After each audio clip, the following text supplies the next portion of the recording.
February 1941. The North Sea. Lieutenant Commander Malcolm Wanklyn peers through the periscope of HMS Upholder, his knuckles white against the cold metal. Less than 800 yards away, the German heavy cruiser Admiral Hipper cuts through the gray water, her massive silhouette filling his view. This is the shot every submarine commander dreams of. A capital ship, vulnerable, unaware. Wanklyn's crew has stalked this beast for 3 hours through freezing waters. Now finally the geometry is perfect. The angle is right. The range is ideal. Fire 1, fire 2, fire 3. 4 torpedoes streak toward their target, each one carrying a ton of high explosive. Each one representing months of training, years of engineering, millions of pounds of investment. The crew holds its breath. 30 seconds, 40, 50, nothing. The Admiral Hipper sails on, completely untouched. 4 torpedoes, 4 misses, and Malcolm Wanklyn, one of Britain's finest submarine commanders, can only watch in disbelief as his prey disappears over the horizon. This wasn't an isolated incident.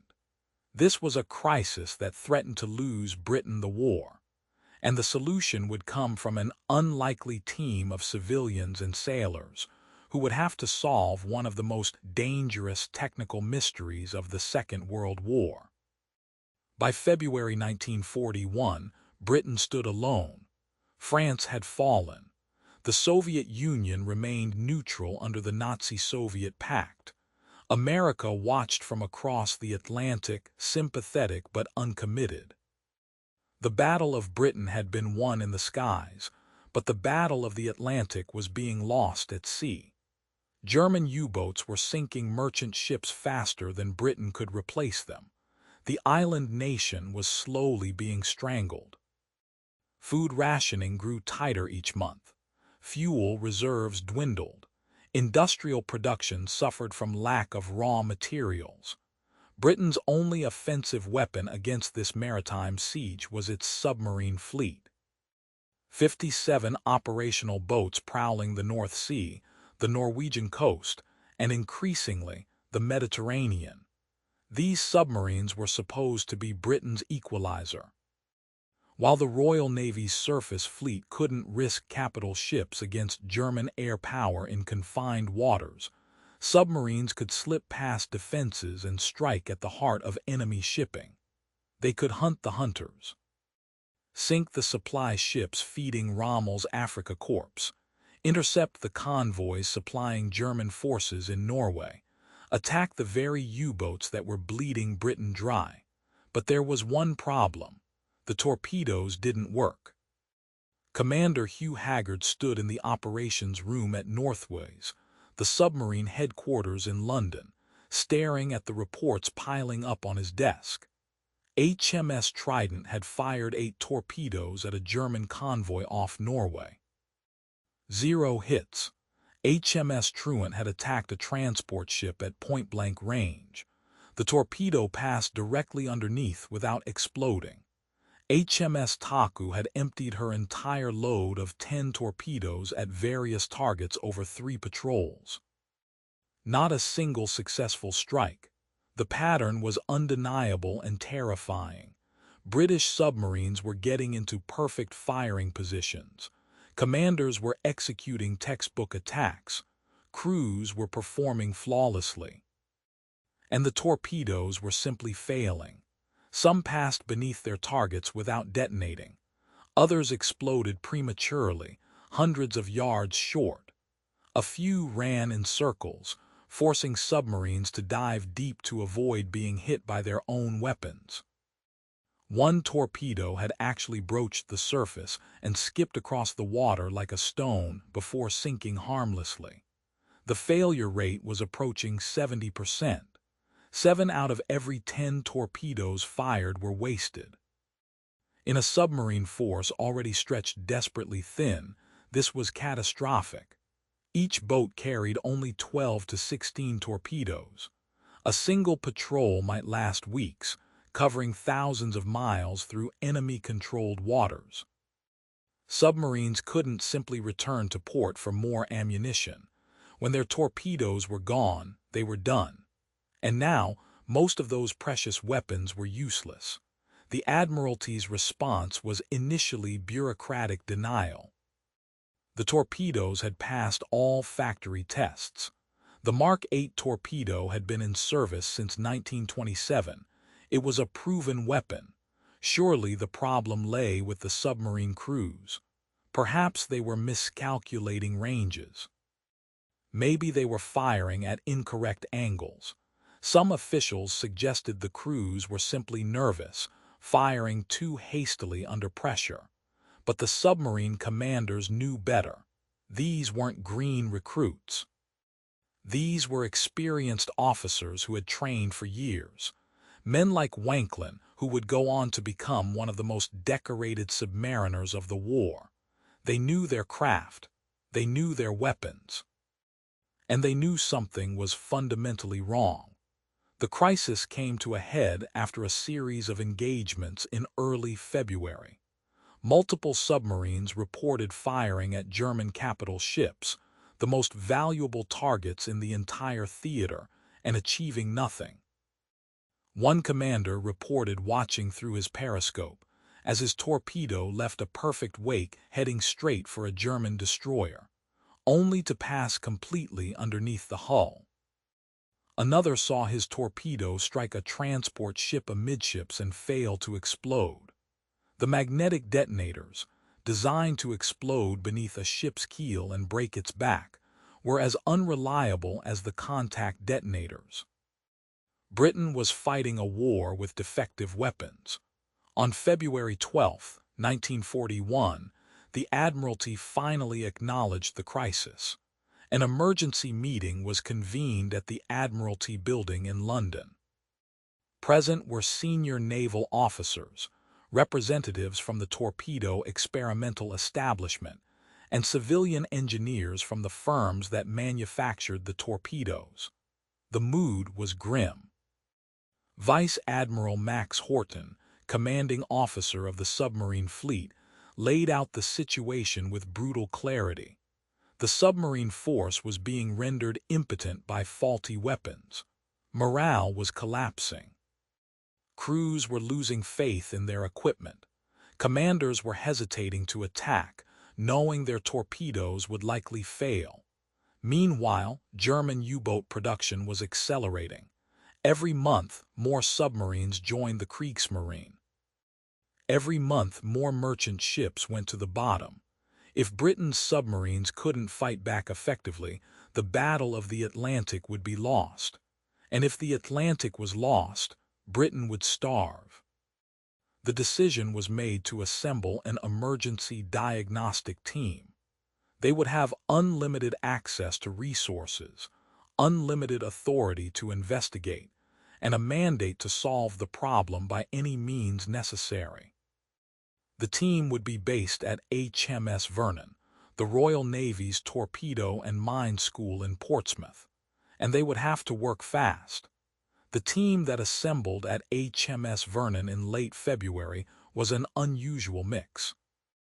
Leading the investigation was Commander Geoffrey Sladen, a career naval officer with extensive experience in submarine warfare. But the real expertise came from the civilians. Arthur Webb, a senior engineer from the Greenwood and Batley firm, which manufactured the depth-keeping mechanisms. James Ridley, a physicist who had worked on torpedo guidance systems before the war. Thomas Blackwood, a machinist who had spent 20 years building torpedo components and could disassemble a Mark 8 blindfolded.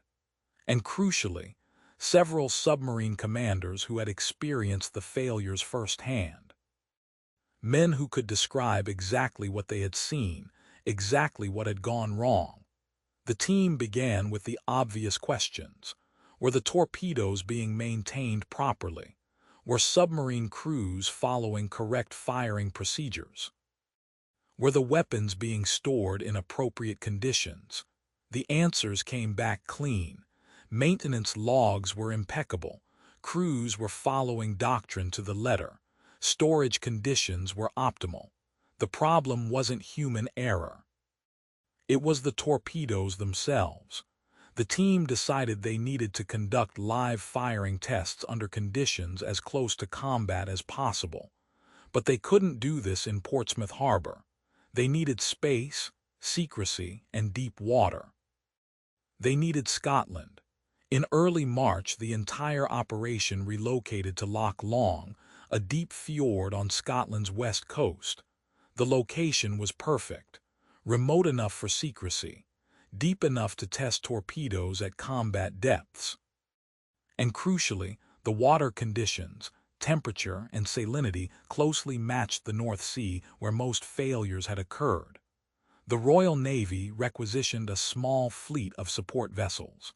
An old destroyer served as a target ship. Several fishing boats were converted into observation platforms. A floating workshop was established on a converted barge, and the team began the painstaking process of testing every component, every system, every variable that could affect torpedo performance. They started with the obvious suspects: the propulsion system, the steering mechanism, the warhead and detonators. Each system was tested individually, then in combination. Torpedoes were fired at different ranges, different speeds, different depths. Some tests were conducted in calm water, others during storms, some in daylight, others at night. The team worked 12-hour days, 7 days a week. Every test was meticulously documented. Every failure was analyzed. Every anomaly was investigated. After 2 weeks of testing, patterns began to emerge. The propulsion systems were fine. The steering mechanisms worked correctly. The warheads were stable.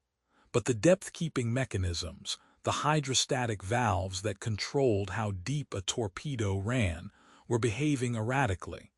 In calm water, in the workshop, in controlled conditions, they worked perfectly. But under combat conditions, under pressure, under stress, they failed. Arthur Webb was the first to identify the specific problem. The depth-keeping mechanism relied on a series of valves and pistons that responded to water pressure. As a torpedo dove deeper, water pressure increased, compressing a diaphragm that controlled the angle of the horizontal rudders. This should have kept the torpedo running at a constant preset depth. But Webb noticed something odd. When a torpedo was fired at high speed, when it was subjected to the violent forces of launch from a submarine's tube, the mechanism was jarred out of calibration. Not by much, just a few degrees, but enough. A torpedo set to run at 10 feet depth might actually run at 20 feet, or 30, deep enough to pass completely beneath a target's hull, too deep for the magnetic detonator to sense the ship's magnetic field, too deep for the contact detonator to strike the hull. The torpedo would pass harmlessly underneath, and the crew would report a miss. But why hadn't this been caught in factory tests? The answer was both simple and infuriating. Factory tests fired torpedoes from stationary test rigs into calm water. Combat launches fired torpedoes from moving submarines, through turbulent water, under extreme pressure. The forces involved were completely different. The factory tests had been inadequate. They had tested the weapon in ideal conditions and assumed it would work in combat. It was a fundamental failure of engineering methodology, and it had crippled Britain's submarine fleet for months. Now that they understood the problem, the team could work on solutions. But this wasn't a simple fix. The depth-keeping mechanism was a complex piece of precision engineering. It couldn't simply be replaced or redesigned overnight. Every submarine in the fleet carried torpedoes with this faulty mechanism. Every torpedo in every depot, every magazine, every storage facility had the same problem. They needed a solution that could be implemented quickly across hundreds of weapons without requiring complete rebuilds. James Ridley proposed a two-part solution. First, immediate, recalibrate every torpedo in service. If the mechanism was running torpedoes too deep, they would preset them to run shallow. If a torpedo was supposed to run at 10 feet, they would set it for 5 feet. The mechanism would still be jarred out of calibration during launch, but it would end up running at the correct depth. It was a crude fix, essentially compensating for a flaw rather than eliminating it, but it would work. And it could be implemented immediately.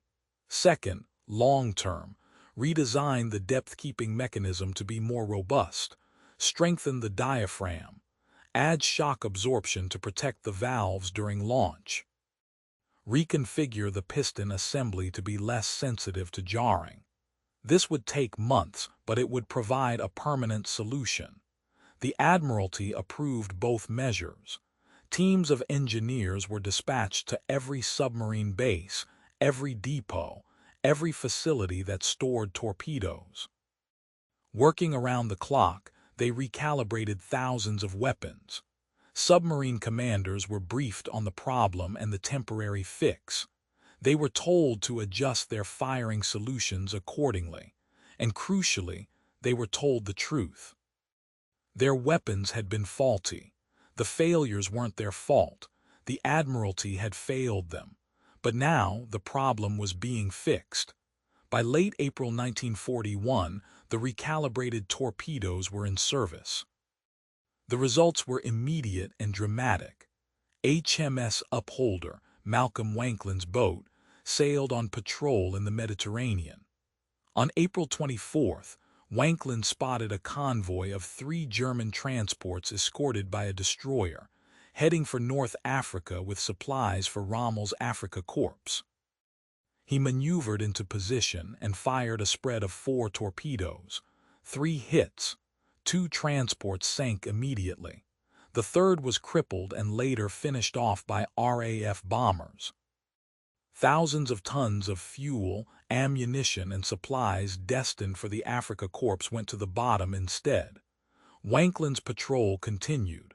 Over the next 2 weeks, he sank 2 more transports, a tanker and a destroyer.